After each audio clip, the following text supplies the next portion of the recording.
Bonjour et bienvenue sur le podcast Une vie consacrée. J'espère que vous allez bien. Et aujourd'hui, j'ai une invitée avec moi, ma toute première invitée, Yannick Christen. Hello Yannick. Hello, bonjour tout le monde, ça va bien? Ça va bien et toi? Oui, très bien, merci. Une joie d'être avec vous. Moi aussi, je suis super contente de t'avoir avec moi sur ce podcast. De une, tu es la première invitée sur mon podcast. Donc, c'est vraiment pour moi un privilège et un honneur que de t'avoir. Et ensuite, parce que tu es vraiment une très bonne amie que j'apprécie beaucoup. Et c'est ça, comme je t'ai déjà dit dans le passé, mais au niveau de ta consécration, tu es un exemple, tu es vraiment une inspiration. Et ton témoignage m'a beaucoup inspiré. Et est-ce que tu peux avant tout te présenter pour ensuite partager ton témoignage? Volontiers, merci pour cette invitation. C'est aussi toute une joie pour moi d'être là. Eh bien, c'est ça. Donc, Yannick Christen et j'ai la joie d'être missionnaire, amoureuse du Seigneur, de vraiment avoir la grâce d'avoir ce privilège, c'est ça, de vivre pour lui. Aujourd'hui, j'ai lancé un ministère qui s'appelle Trans for Freedom et qui a pour but d'accompagner et d'aider les gens qui veulent aller dans leur chemin de la liberté, sur ce chemin de la liberté, en fait, être transformés pour la liberté. Donc, c'est ça. Voilà. Wow. Alors, donc, on va parler un petit peu donc de toi, c'est ça. Est-ce que tu peux nous expliquer justement un petit peu ton parcours? Tu le disais un petit peu tantôt, mais ton parcours là où tu as grandi, justement ta première rencontre aussi avec Jésus, dans quel contexte, les défis que tu as rencontrés quand tu étais jeune, etc. Parle-nous un petit peu de toi. Volontiers. C'est ça, en fait, comme je l'ai dit tantôt, je suis né dans une famille chrétienne, j'aime dire entre deux pages de Bible. Mes parents, je crois vraiment, aimaient Dieu, sauf que ils étaient eux-mêmes dans des souffrances profondes en lien avec leurs histoires de vie qui avaient été douloureuses, chamboulées et pas forcément traitées ou guéries. Et puis c'est sûr que ça a donné lieu à du coup un climat familial compliqué, difficile, avec différentes sortes, je pourrais dire, de différents désordres, en fait, différents types d'abus ou de dysfonctionnement. Et c'est sûr que ça a été compliqué pour moi de me construire, d'autant plus que j'avais la conviction d'être un garçon. Déjà même à l'âge de 4 ans, pour moi, c'était je suis un petit garçon. Et du coup, cette dualité constante entre mon ressenti et ce que je voyais de mon corps était vraiment difficile, douloureux. Et plus les années passaient, plus je vivais un écartèlement entre ce que je ressentais profondément en moi et ce que mon corps exprimait.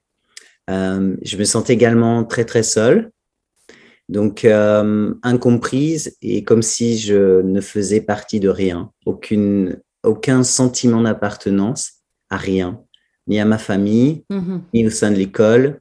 J'avais l'impression de vivre vraiment le rejet constamment.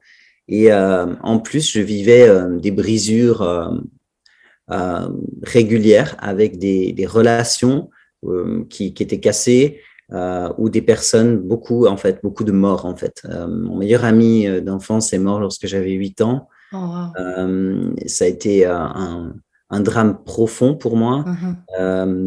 J'ai eu ma maman qui a failli mourir, qui a été hospitalisée pendant plusieurs mois lorsque j'avais 8 ans également. Il y a eu différentes personnes au village, des jeunes, des enfants qui mouraient de différentes maladies de manière très violente et surprenante et subite.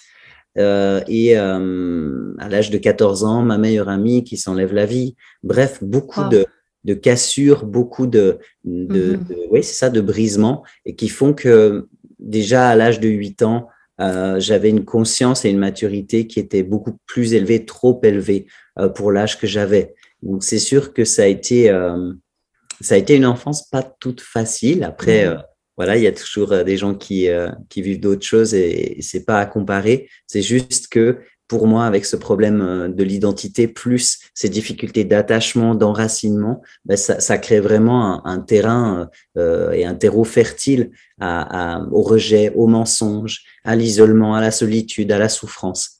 Et en parallèle, j'ai développé une relation avec Dieu. J'avais 7 ans lorsque dans ma chambre, je suis rentré et j'ai dit à Dieu, je crois que tu existes, mais je comprends pas comment c'est possible que mes parents qui croient en toi font ce qu'ils font. Enfin, il y avait comme une dualité là que je ne comprenais pas. Et j'ai demandé à Dieu avec mes mots d'enfant, révèle-toi à moi.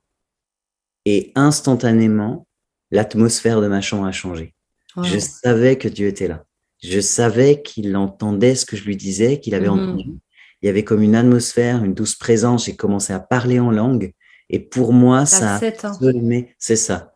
Et pour moi, ça a semé la conviction que Dieu était avec moi et qu'il m'entendait. Et je crois que sans cette profonde expérience avec Dieu à cet âge-là, je n'aurais pas pu passer à travers tout le reste.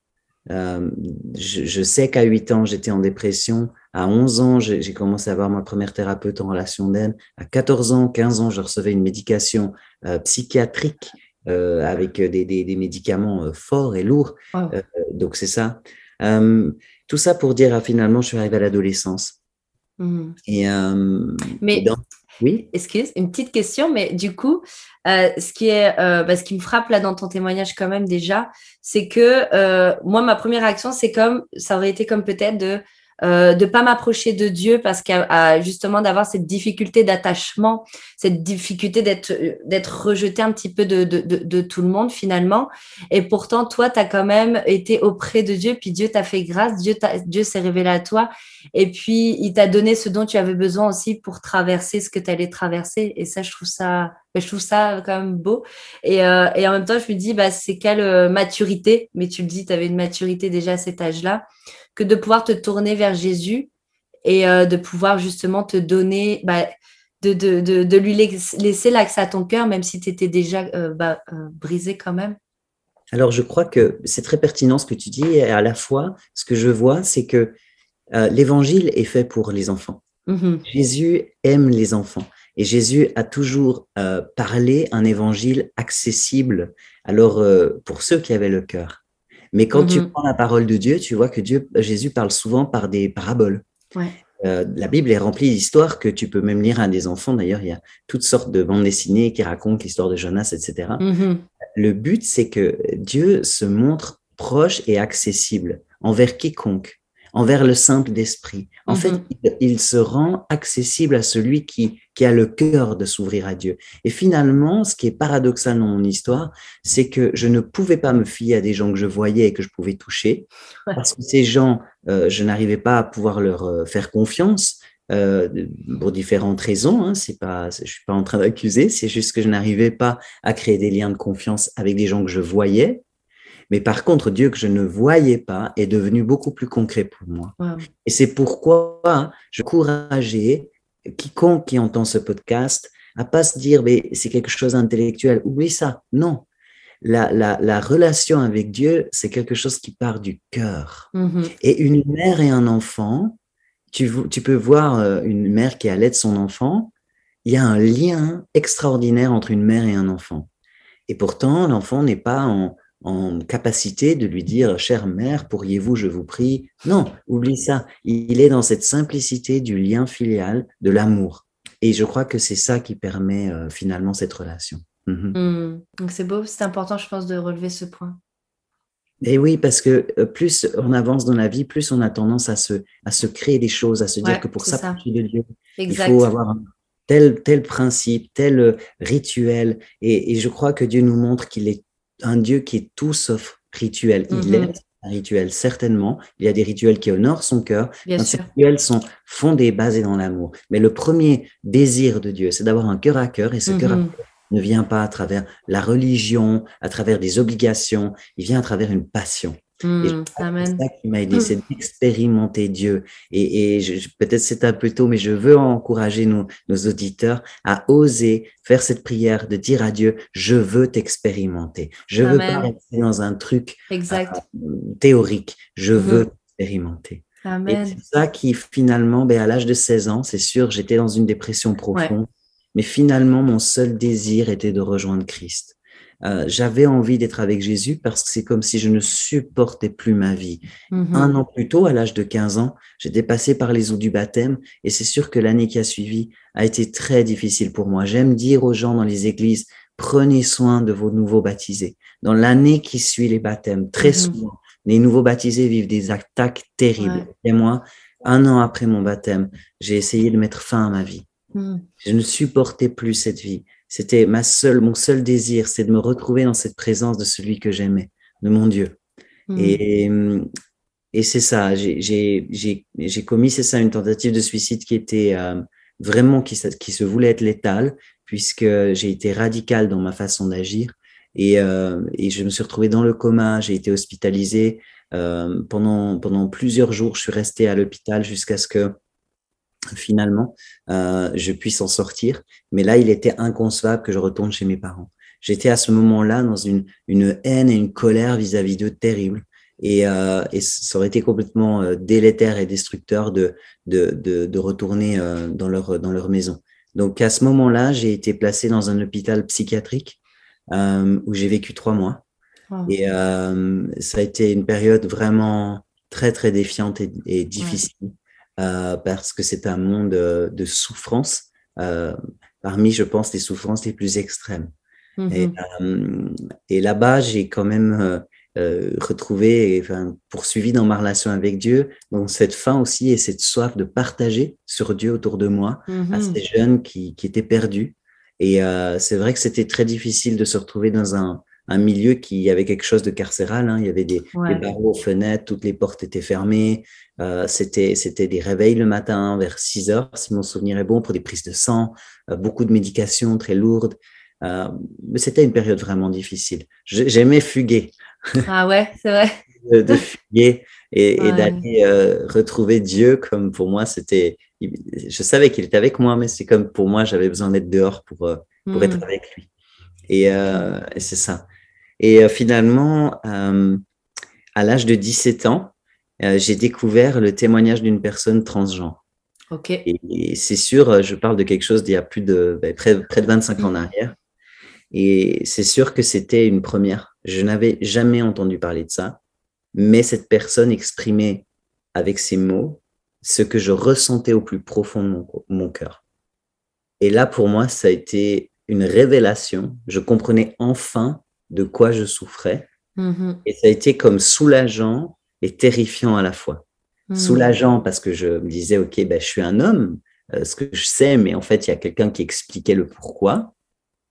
Et en même temps terrifiant parce que déjà que mes relations familiales étaient compliquées, là je me suis dit c'est fini, il y aura plus de relations, ils vont me rejeter. Donc pendant quelques temps, j'ai laissé ce témoignage de côté et finalement c'est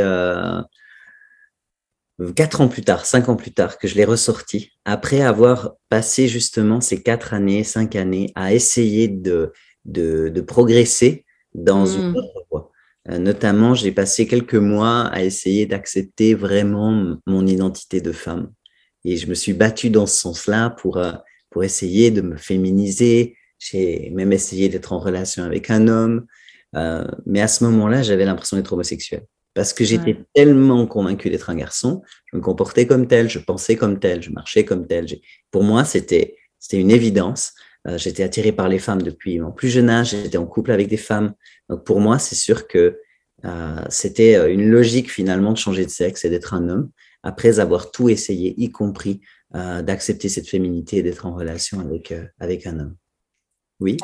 Pendant toute cette période-là, est-ce que tu en parlais à Dieu justement de l'attirance, par exemple, pour les femmes ou le fait que tu te sentais plus garçon que fille? Est-ce que tu as cherché la solution auprès de Dieu? Ou alors est-ce que tu gardais ça pour toi? Alors c'est drôle parce que dans mon jeune âge, je ne me souviens pas d'avoir dit à Dieu « aide-moi à accepter ma féminité ». Ce que je me souviens d'avoir dit à Dieu, c'est « fais que mon zizi pousse ». Je parlais comme ça, petite, et je disais « fais que mon zizi pousse ». Je priais pour ça. Et le matin, je soulevais ma couverture, je regardais sous mon duvet, et rien n'avait changé. Et ça, c'était très dur, mais j'ai été persévérante pour prier pour que ça pousse. Donc, c'était persévérante dans l'autre sens, en fait. Oui, parce que pour moi, c'était tellement une évidence, et je crois d'autant plus dans ce monde aujourd'hui où on te dit que ce qui compte, c'est ce que tu ressens. Il faut que tu vives selon tes ressentis. C'est ce que le monde te dit aujourd'hui. Et total, ben, pour moi, mon ressenti, c'était je suis un garçon. Et ça avait beaucoup plus d'importance ou de poids, je dirais plutôt, que l'idée même d'être une femme. Alors, je priais plutôt pour un miracle dans ce sens, d'autant plus que dans l'église que je fréquentais quand j'étais enfant, je voyais des miracles. Je voyais Dieu agir. Pour moi, c'était pas compliqué pour Dieu il avait fait rallonger une jambe devant mes yeux d'enfant. Il n'y avait rien de difficile à Dieu de faire rallonger autre chose. Pour moi, c'était tellement facile pour lui. Quand tu y penses, c'était comme, j'avais vraiment, à quelque part, c'est beau. Ma foi n'était pas au bon endroit, mais c'est beau parce que pour moi, la toute-puissance de Dieu pouvait faire n'importe quoi. C'est que plutôt à l'adolescence, où là, je me suis dit, le n'importe quoi en question, pour moi, il n'est pas tout à fait biblique. Je commençais à me dire, mais Dieu ne s'est pas trompé. S'il m'a créé femme, il ne s'est pas trompé. Pourquoi? Et je me souviens quand même, j'avais des fois de la colère. Surtout à l'adolescence, là, vers peut-être fin de l'adolescence, 18 ans, j'étais fâché parce que je disais à Dieu, mais pourquoi tu m'as créé femme? Tu savais que j'allais préférer être un homme. Pourquoi? Et là, il y a eu de la colère, il y a de la rébellion qui a commencé à venir. Et quand la rébellion est venue, c'est fini, tu construis plus avec Dieu. Tu construis sans Dieu, là où tu penses que c'est le mieux. Mais tu n'es plus dans sa volonté parfaite. Et finalement, tu t'écartes. C'était comme ça pendant une bonne période, en fait. Oui. Tu as construit au mauvais endroit. Oui, parce que réellement, c'était pour moi, j'étais un homme, point. Donc, il fallait que mon corps suive. Je pense que c'est drôle que tu me poses cette question. Je pense ne m'être jamais arrêté là-dessus, mais je crois que je m'étais jamais finalement dit, il pourrait amener. Oui, la seule période, c'est justement quand j'ai eu ces quelques mois, j'avais 21 ans, je crois, où j'ai vraiment été voir 2 thérapeutes en relation d'aide. Et là, je leur ai dit ouvertement, je me sens comme un garçon, je me sens prisonnier d'un corps de femme, aidez-moi. Et là, j'étais plutôt dans l'optique, OK, il faut que l'identité de femme se pose. Et ça a été peut-être les quelques mois où j'ai été dans cet état d'esprit-là. Mais ça n'a pas duré parce que je me souviens qu'elle m'avait donné certains conseils pleins de bienveillance. Elles étaient pleines de douceur, pleines d'amour. Et j'ai essayé de suivre ces conseils, mais voyant que ça ne marchait pas, moi, je me suis dit, c'est terminé. C'est terminé. Donc, en fait, c'est ça, à dire non, tu as essayé, tu as tout essayé. Laisse tomber. C'est ça, tu étais convaincue, en fait.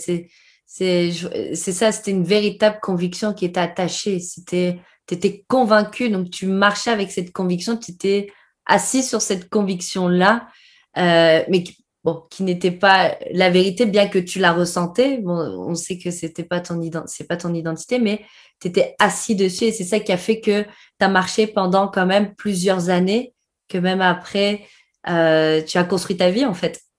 Le mensonge, c'est quelque chose de très puissant, Emmanuel. Satan vient mentir. Il est le père du mensonge, la Bible nous dit. Et quand Satan arrive à te mentir, c'est au départ, très souvent, c'est juste comme s'il saupoudre quelque chose. Comme un gâteau, il prend du sucre glace et il saupoudre. Ça semble très léger, ça semble anodin. Mais ce sucre glace va venir s'imprégner et descendre dans la pâte. Et c'est une réalité, je l'ai exprimé dans le livre que j'ai écrit. Finalement, c'était pas juste une idée, je suis un garçon, c'était une conviction, c'était mon identité. Je ne savais pas penser en femme. Je ne me suis d'ailleurs, avant mes 37 ans, je ne me suis jamais considérée comme une femme. Moi, ma façon de réfléchir, de construire était tellement celle d'un homme que j'étais même capable de conseiller des hommes dans leur mariage, par exemple. J'étais capable de dire à une femme, mais quand tu dis ça à ton mari, voilà ce qu'il comprend. Parce que pour moi, c'était mon fonctionnement. Et en tant qu'homme, j'ai eu un fonctionnement qui était peut-être même bien plus posé et bien plus sain, si je puis dire, c'est ça le comble, que beaucoup d'hommes nés hommes. C'est une vraie séduction, hein. Le diable vient séduire et il te donne une réalité qui déjà correspond à tes aspirations, mais aussi qui est semblable à la réalité de Dieu, mais qui est bien moins meilleure que celle de Dieu, mais quand même qui a l'air d'être totalement correct, comme tu disais, bah, tu étais vraiment tu étais un homme posé, en fait. Et tu avais toute d'ailleurs, je pense que tu étais quelqu'un de très gentleman. Enfin, je veux dire, tu étais l'homme dans tout ce qui pouvait être au maximum, en fait, c'est ça. Et Oui, donc, c'est un c'est très ça. bon exemple. Mon père était un gentleman. Mon père était un homme qui avait placé la barre très haut. Et mon cœur, c'était de pouvoir non seulement marcher dans ses traces, mais si possible, même aller plus loin encore. Ouais. Donc, c'est sûr qu'à cet égard, mon père a été un exemple. C'est un homme qui aimait profondément ma femme, ma maman, pardon, qui l'honorait en tant que femme. Et c'est vrai que ça a été pour moi un exemple. Pour moi, il était voilà, la base à atteindre, en tout cas, c'est sûr. Et tu vois, cet espace, cette sorte de mensonge, cet espace où dans ton cœur, il y a la place à ce mensonge, c'est pour tout le monde. Je le vois avec des personnes qui sont minces, mais qui se voient grosses, pour des personnes qui sont belles, mais qui se trouvent moches, pour tellement voilà, des pères qui se sentent incapables d'être des pères, alors que ils ont tout ça tout de bon pour l'être, mais en fait, ils sont tellement dans le mensonge de ce que eux-mêmes ont vécu, de l'exemple qu'ils ont subi, finalement, pour eux, c'est impossible. Donc, s'ils restent dans ce mensonge-là, c'est une évidence qu'ils passent à côté du meilleur. Et justement, donc, dans ce mensonge, tu as avancé et tu as construit donc ta vie. Donc, tu as fréquenté donc, une église. Je te laisse peut-être raconter un petit peu. À l'âge de 22 ans, j'ai commencé le cheminement de transformation, je pourrais dire de transition, comme on l'appelle aujourd'hui. Donc, j'ai été suivi par un hormonothérapeute, endocrinologue, par différents psychologues, psychiatres, sexologues. C'était très long et très lourd. À l'époque, c'était 3 ans environ de cheminement pour changer de sexe. Ça a commencé par des traitements médicaux jusqu'aux différentes chirurgies. Donc, j'ai pu passer par ces différentes étapes pour qu'à l'âge de 24 ans, enfin, je sois considéré comme un homme. Je m'appelais Franck. Et là, ma joie de vivre a été... C'était pour la première fois de ma vie, je me sentais heureux et bien dans ma peau. Alors, c'est sûr que si tu es trans aujourd'hui et que tu m'entends, je comprends ce bien-être que tu ressens et dans lequel tu baignes parce que tu l'as cherché toute ta vie. Donc ça, je l'ai vécu comme une révélation où tout à coup, alors que j'avais envie de mourir, ben non. Là, j'avais envie de vivre, j'avais des projets, j'avais le désir de construire une famille. Et oui, je me suis rapproché d'une église. Dans cette église, j'ai rencontré une femme extraordinaire que j'ai eu la grâce d'épouser très vite. On s'est mariés en quelques mois.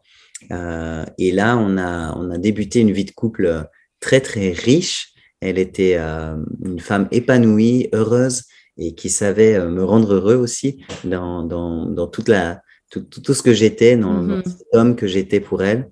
Et on a vécu vraiment des années de bonheur jusqu'à finalement passer nos 10 ans de mariage. Et ouais, c'est ça. Et on aimait vraiment être ensemble. On avait beaucoup de joie à servir ensemble dans notre église et en dehors. On était quand même, moi je souffrais toujours pas mal du rejet, notamment dans les églises aussi. Donc j'étais quand même pas mal investi à l'extérieur. Et on avait même ouvert une maison d'accueil pour des gens en difficulté. Donc on avait vraiment beaucoup de joie à s'investir auprès de ces personnes. C'était des personnes voilà, en souffrance de différents domaines. On a accompagné des couples également. Et on voyait vraiment Dieu manifester son amour. Pourquoi? Pas parce qu'on était approuvé de Dieu, et c'est là le risque de croire que Dieu nous approuve, mais simplement parce qu'on marchait selon les principes de sa parole, on l'aimait et on honorait Dieu. Et Dieu, du coup, nous honorait en retour. Et c'est vrai qu'on avait beaucoup de fruits dans tout ce qu'on pouvait vivre. Et pour fêter nos 10 ans de mariage, on a eu à cœur de consacrer 1 an à Dieu et d'aller servir dans une œuvre chrétienne au Canada. Et pour nous, ça a été une grâce d'être les premiers bénévoles engagés là-bas. Et on a eu tellement de joie à y être. Personne ne connaissait notre histoire. On est arrivé juste comme Franck et Laurence, amoureux de Jésus et désireux de pouvoir lui consacrer 1 an comme un temps de reconnaissance. Et c'est là que tout a basculé. C'est là que tout a basculé. Oui, ouais. Mais tu es toujours dans cette... je t'en prie. Non, non, vas-y. On était toujours dans cette quête de Dieu, toujours plus. C'est vrai qu'on avait une vie très consacrée au niveau spirituel, ensemble et individuellement et ensemble, je dirais. Et je me souviens qu'on était au mois de mai et ça faisait déjà 8 mois qu'on était là. Mhm. Et je cherchais Dieu. J'étais vraiment dans un temps où je disais à Dieu, mais je veux plus de toi. Je veux plus de toi et révèle-toi à moi. Et je me souviens un matin où Dieu m'a parlé clairement. Mhm. Et Dieu m'a dit, Franck, tu es au maximum de ce que je peux te donner dans la condition où tu es aujourd'hui. Si tu veux plus de moi, il y a un prix à payer. Mhm. Et ça, pour moi, ça a été hallucinant. Ça a été une claque. Et la suite, Dieu me dit, mais si tu me fais confiance, je te restaurerai dans ton identité initiale. Alors, Wow. tu as pris une claque dans le sens que tu te dis, je ne peux pas rester comme je suis.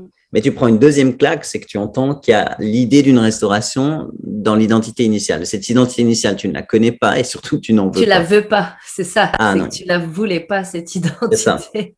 C'est le double effet qui se coule, comme disait l'autre. Wow. Et là, c'est réellement une claque. C'est réellement, mon monde s'écroule. Je sais que Dieu m'a parlé. Mhm. Très rapidement, je vais en parler à mon ex-femme et lui dire voilà ce que j'ai reçu. Et elle, au départ, elle s'accroche à nos promesses. Toutes les promesses qu'on avait reçues dans le cadre de notre mariage. Et elle revient même avec en me disant, mais regarde. Et je dis oui, et j'aimerais tellement que tu aies raison. Mais, Mhm. et là, je lui demande de s'exposer à Dieu, de laisser ses promesses de côté et de s'exposer à Dieu. Elle va le faire. Et en fait, en une semaine, notre vie bascule complètement. En Wow. une semaine, Dieu m'a parlé et Dieu lui parle. Ouais. Et on prend du temps, on cherche Dieu. Mais à partir de ce moment-là, tout ce que je lis dans la parole, tout me pousse à la repentance. Mhm. Et je comprends que la repentance signifie pour moi divorce et signifie pour moi retour, ou du moins trouver cette identité de femme. Et là, je rentre dans le domaine de l'impossible, Ah ouais. clairement. Pour moi, j'ai même beaucoup plus la foi que Dieu pouvait faire pousser un organe génital Ouais. que de venir changer ma façon d'être et de penser. Pour moi, ça, c'est impossible.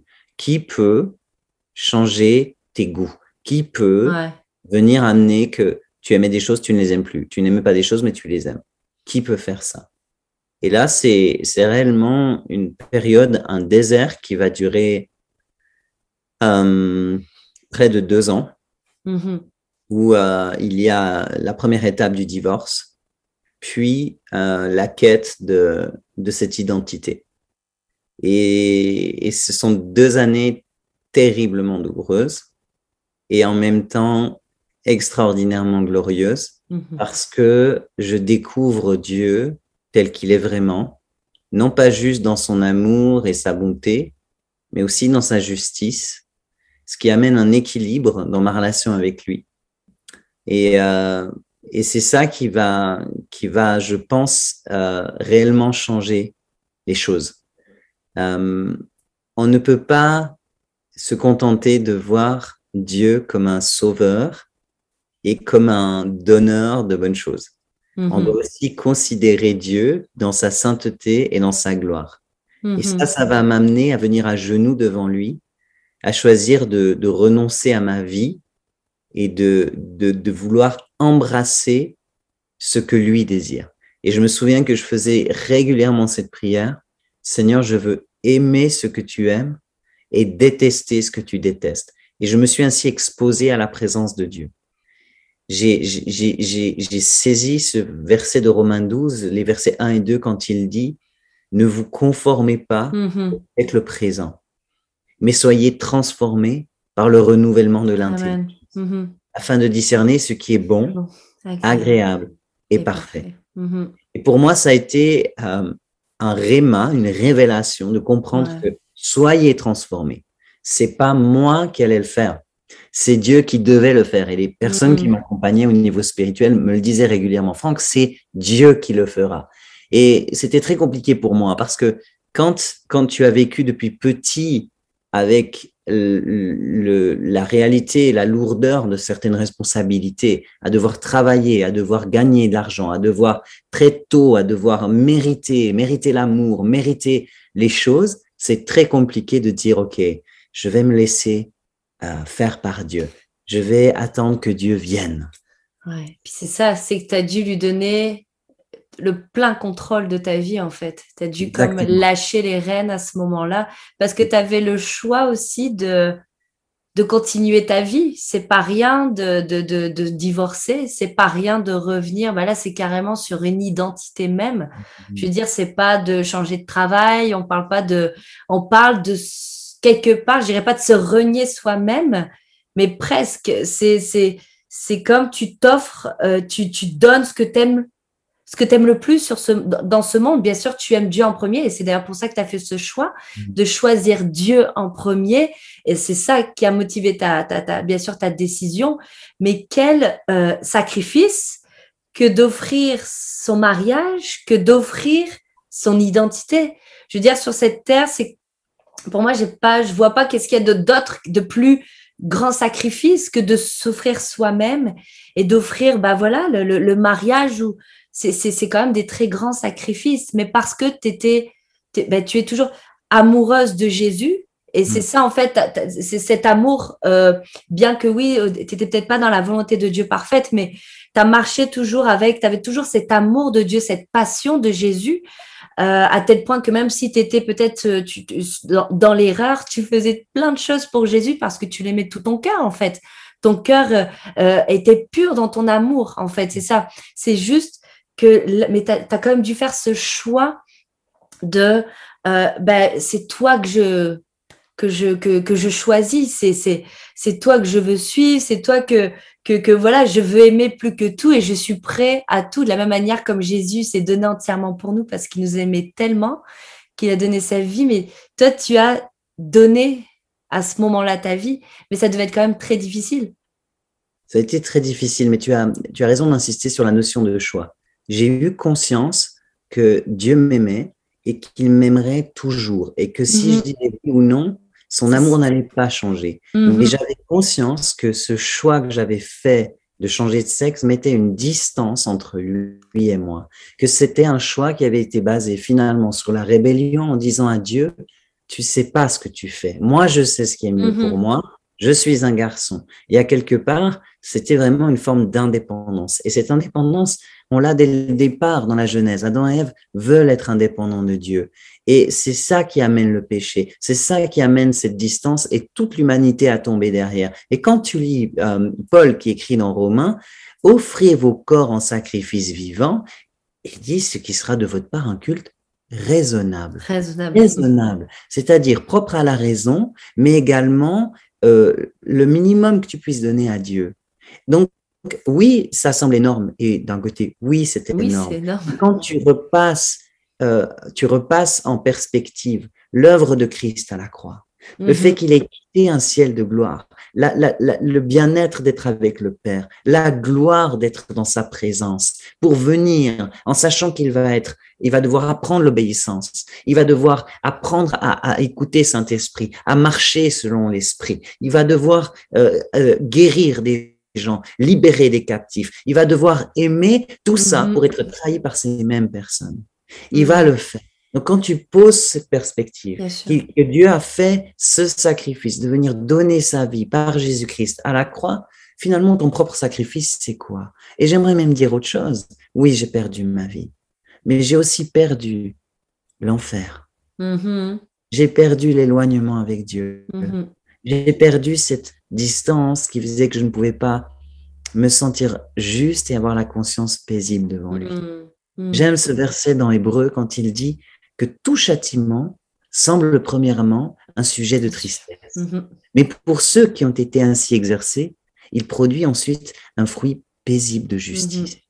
Aujourd'hui, j'ai une paix dans mon cœur pour mon salut, pour la vie éternelle, que je n'avais pas avant. Régulièrement, dans mon mariage, je disais à mon ex-épouse, tu sais, quand je vais arriver devant Dieu, je me demande si ça va passer.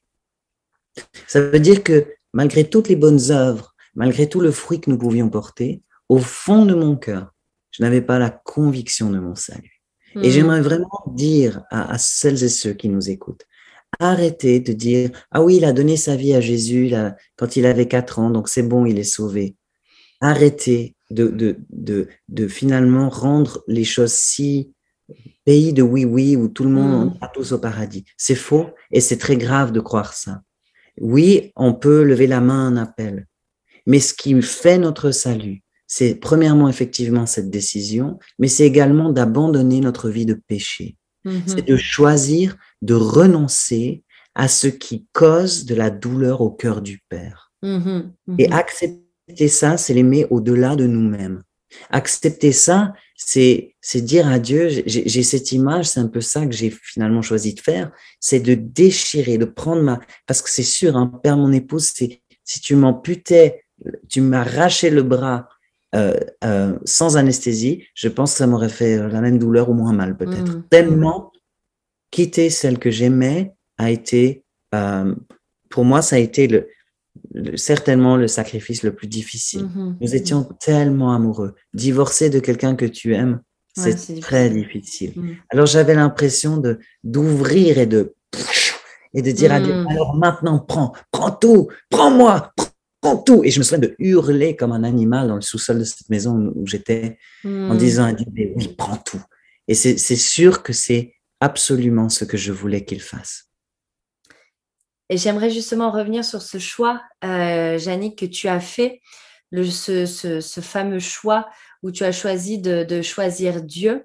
Peut-être que certaines personnes se trouvent aussi dans la même situation parce qu'on voit qu'il y a quand même 2 paliers. Il y a, je dirais 2 paliers, c'est tu t'es donné à Dieu, tu t'es baptisé, tu as mené ta vie. Bon, c'est sûr que quand on voit, là, on parle d'identité, donc on peut dire, c'est comme un gros mensonge, mais il n'y a pas de gros ou de petits mensonges, dans le sens où d'autres personnes, de la même manière que moi, je ne voulais pas lui donner ma vie entièrement, puis que j'ai marché avec des mensonges pendant des années aussi, qui étaient peut-être moins... c'était en apparence peut-être moins flagrant, mais ça restait des mensonges, et ces mensonges m'empêchaient de rentrer pleinement dans une intimité aussi profonde avec Jésus. Et en fait, ça nous empêche d'entrer dans notre destinée clairement. Ça nous empêche d'entrer dans les plans que Dieu a prévus pour nous, toutes les œuvres qu'il a prévues d'avance. On fait peut-être des œuvres par nous-mêmes et Dieu a prévu ses œuvres à lui pour notre vie. Et quand tu as fait ce choix de la même manière, il y a d'autres personnes qui, justement, je pense, se retrouvent dans cette situation, qui mènent une vie chrétienne, une bonne vie chrétienne, qui font peut-être des œuvres, qui mènent leur vie chrétienne, mais elles savent au fond d'elles-mêmes qu'elles ne sont pas pleinement dans la volonté de Dieu, elles ne sont pas pleinement consacrées à Dieu, et qu'il y a des choses qui les retiennent. Et c'est ça, je ne sais pas si tu aurais justement un mot pour ces personnes, si tu avais peut-être un encouragement aussi pour elles. Oui, effectivement, il n'y a pas de petits ou de gros mensonges, il y a un mensonge, le mensonge. C'est-à-dire, d'ailleurs, Jésus a dit que Satan, je l'ai dit tout à l'heure, était le père du mensonge. Et finalement, ce sont les conséquences du mensonge qui vont être différentes. Ouais. Chez moi, ça a pris des conséquences importantes. Exact. Parce que le mal-être a été tel que ça a été jusqu'à, finalement, je ne veux pas dire me pousser comme si j'étais une victime, j'ai finalement aussi choisi d'aller là-dedans. Mais la réalité, c'est que ce mal-être a pris tellement de place que finalement, j'en suis arrivé à passer par tout ce cheminement-là. De la même manière, il n'y a pas plusieurs vérités. Jésus a dit, je suis le chemin, la vérité, la vie.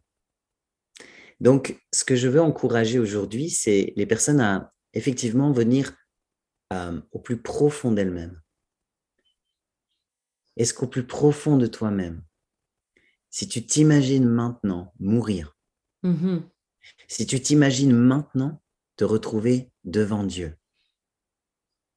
et si tu considères que Dieu est un Dieu bon, mais est aussi un Dieu juste, est-ce que tu peux te dire à 100%, je sais que je vais rentrer pour l'éternité, passer mon éternité avec lui. Moi, je me souviens que le soir, je faisais cette introspection régulièrement et j'avais physiquement de la transpiration. Je n'étais pas en paix. Je n'étais pas en paix.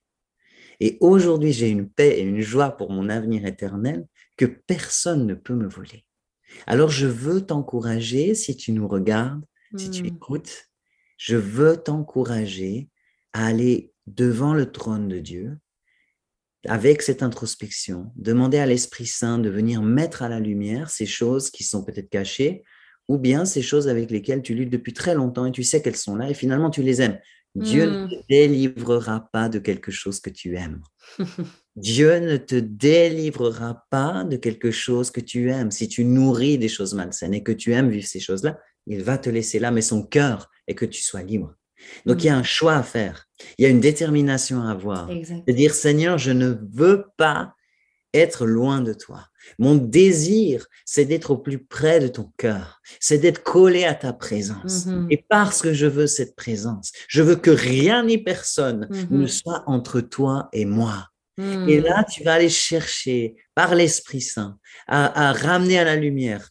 Je sens sa présence maintenant même. Tu vas ramener à la lumière ces choses qui sont là et qui te séparent. Et je prie au nom de Jésus-Christ pour que tu aies cette faim et cette soif d'anéantir ces géants dans ta vie et de dire à Dieu, plus rien, plus personne entre toi et moi, parce que tu es celui que je veux aimer, tu es celui que je veux suivre, tu es celui que je veux saisir, tu es celui pour qui je vis, tu es celui qui a donné sa vie pour moi, et rien ni personne ne me séparera de toi. Je prie au nom puissant de Jésus-Christ, spécialement pour celles et ceux qui sont dans des relations. Tu es dans des relations, tu as des relations dans ta vie qui sont devenues des idoles, qui sont devenues plus importantes que ta relation avec Dieu. Dieu t'attend dans le lieu secret et tout à coup tu reçois un WhatsApp, un message de quelqu'un qui te dit viens on fait ça ce soir et tu laisses tomber ton Dieu et tu vas et tu cours avec cette relation. Ça peut être des relations d'amitié, mais le cœur du Père, c'est que tu aies premièrement une amitié avec lui. C'est que tu viennes premièrement chercher son cœur. Père, je prie maintenant pour que cette consécration monte, ce désir de consécration monte, qu'il y ait une faim, une soif irrépressible dans le cœur de celles et ceux qui tombent sur ce lien.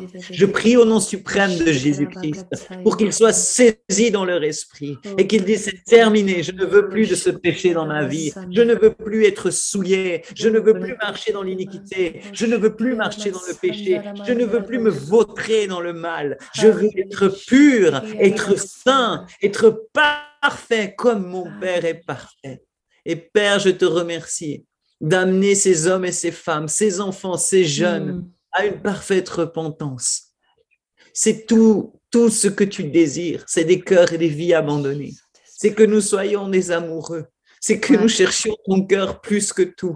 Tout ce que tu désires, c'est que nous puissions t'aimer de tout notre cœur. Nous avons été créés pour cela.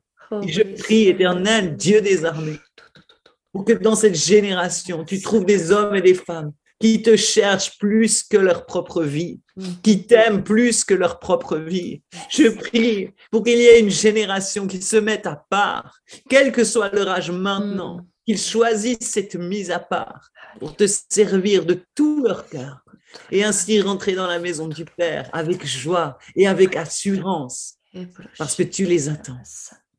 Père, c'est ma prière. Au nom puissant de Jésus-Christ, ton Fils bien-aimé, viens te révéler.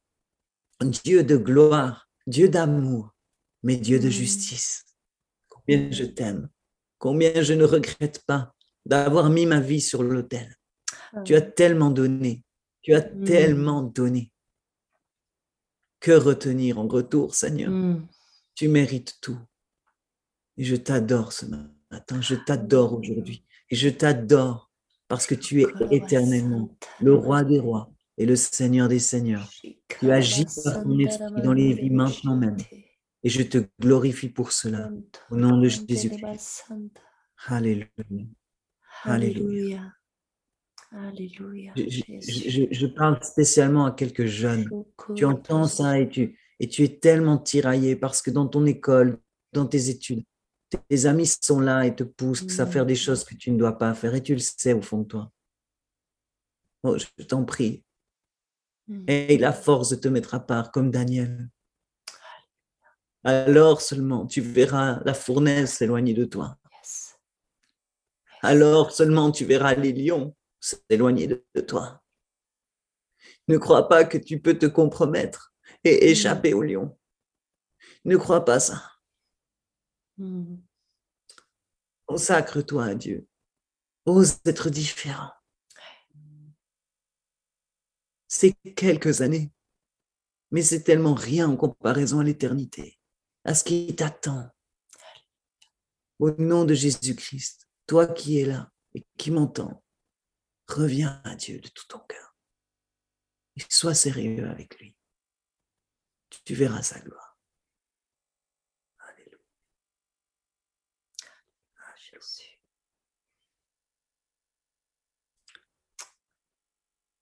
J'ai vraiment ce passage dans Matthieu qui remonte.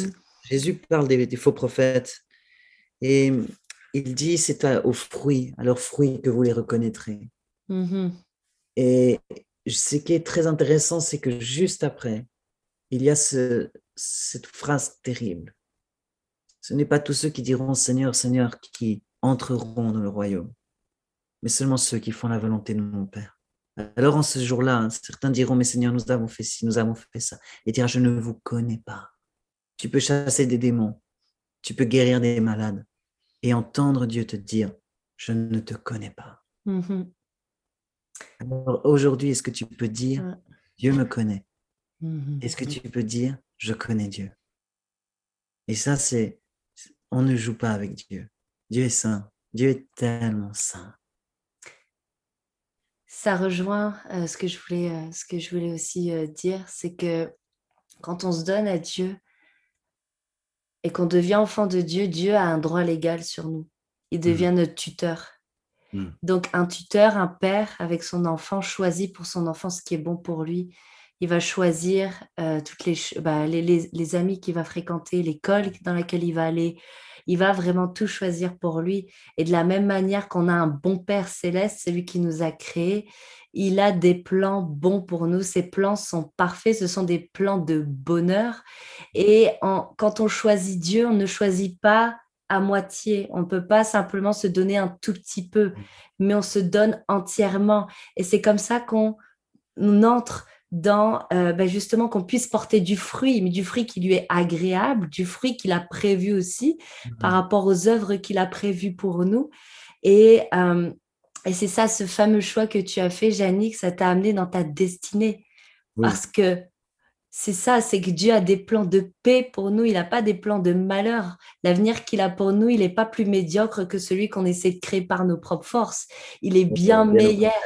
Il est bien meilleur, il est bien plus glorieux. Et aujourd'hui, tu rentres pleinement aussi, et je suis vraiment heureuse aussi parce que tu rentres pleinement dans ta destinée et dans tous les plans que Dieu a prévus pour ta vie, Yannick. Et tu es un témoignage justement de ça. Gloire à Dieu.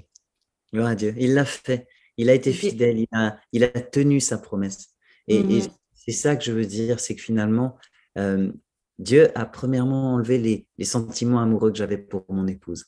Et ceux qui nous ont connus en tant que couple peuvent considérer ce que ça veut dire. C'est un miracle en soi. Ensuite, Dieu a enlevé l'attirance que j'avais pour les femmes. Et là encore, ceux qui luttent avec des désirs homosexuels, quand tu luttes réellement et que c'est quelque chose que tu n'as pas envie de vivre, je ne parle pas de ceux qui aiment vivre là-dedans. Je parle vraiment, si tu luttes et que tu n'as pas envie d'être là-dedans, tu peux considérer ce que ça veut dire d'être libre, de ne plus avoir ces sentiments-là. Et ensuite, il a amené mon cœur à une complète transformation, à savoir que la vision que j'avais de moi-même a changé. Je ne me perçois plus en homme. Et c'est ça qui est fou. C'est glorieux. C'est surnaturel. C'est surnaturel. Aucun médecin peut faire ça. On ne peut pas te laver le cerveau. Personne ne peut faire ça. C'est une glorieuse. Seul Dieu peut le faire. Seul Jésus-Christ a pu aller anéantir ces mensonges parce qu'il est la vérité. Et j'ai une question. Est-ce que tu es heureuse? Bien sûr. Bien sûr, mais mon bonheur n'est pas premièrement dans ce que je suis moi. Aujourd'hui, mon bonheur le plus complet est de faire le bonheur de Dieu. Et d'être dans sa volonté. Pour moi, c'est tout ce qui importe. Et c'est ce qui fait qu'aujourd'hui, je suis en vie. Tout ce que je veux, c'est voir la gloire de Dieu, voir son bonheur, faire son bonheur. C'est ce qui me tient en vie aujourd'hui. réellement. Il y a rien d'autre qui, pour moi, aujourd'hui, ma vie, elle est clairement abandonnée à Dieu. Si demain, Dieu me dit, va là, j'y vais. S'il me dit, fais ça, je le fais. Pour moi, c'est vraiment, comme je l'ai dit tout à l'heure, où j'ai ouvert, dit à Dieu, possède-moi complètement. Et je veux toujours plus. S'il y a des domaines, des choses où je vois, il y a des choses, je suis en chemin, évidemment. Il y a des choses que Dieu parfait encore, il le fera encore. Et finalement, c'est OK. Mais tout ce que je veux, c'est qu'il ait toute la place. C'est ça. Wow. Yeah. Et tu parlais tout à l'heure de ton livre. Tu as écrit un livre. Et d'ailleurs, je vais pouvoir mettre le lien dans la description en dessous de l'épisode. C'est ça. Mais tu racontes donc dans ce livre justement tout ton témoignage, tout ton parcours, tout ce que tu as vécu. Hein. Oui, oui, c'est ça. Ouais, c'est un livre qui est paru en 2021. Il est écrit en 2020 sur quand même plusieurs années. J'étais encore marié quand Dieu m'a parlé pour l'écriture de cet ouvrage. Ça me semblait impossible, mais finalement, il l'a fait. Je suis très encouragé d'avoir des retours des personnes qui l'ont lu, Ouais. qui sont touchées, qui sont boostées dans leur propre foi, et de voir aussi des personnes qui décident de détransitionner, des personnes qui étaient dans des mensonges par rapport à leur identité, par rapport à qui elles sont, à comment elles sont, au fait voilà, de se percevoir d'une manière ou d'une autre.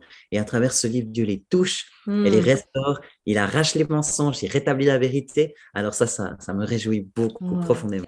Ton livre, Yannick, je croyais être un homme. Donc, je vais mettre le lien dans la description de l'épisode. Et comme ça, les personnes pourront se le procurer et le lire. En tout cas, ce livre m'a vraiment beaucoup béni. J'ai vraiment beaucoup aimé. J'ai été aussi beaucoup touchée par ton ouvrage. Donc c'est ça. En tout cas, c'est le témoignage de vie transformée, tout simplement. Tout à fait. Donc, en tout cas, merci beaucoup. Merci infiniment, Yannick, d'avoir participé à cet épisode aujourd'hui. Je pense vraiment que ça va porter du fruit, que les gens vont être touchés par ton témoignage et ce que tu as vécu, ce que tu as partagé. Et puis peut-être à une prochaine fois sur ce podcast.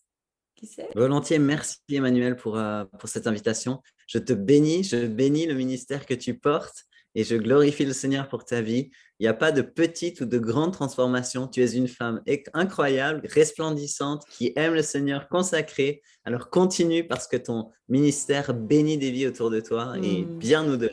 Merci beaucoup, Yannick. À très bientôt. À bientôt. Bye.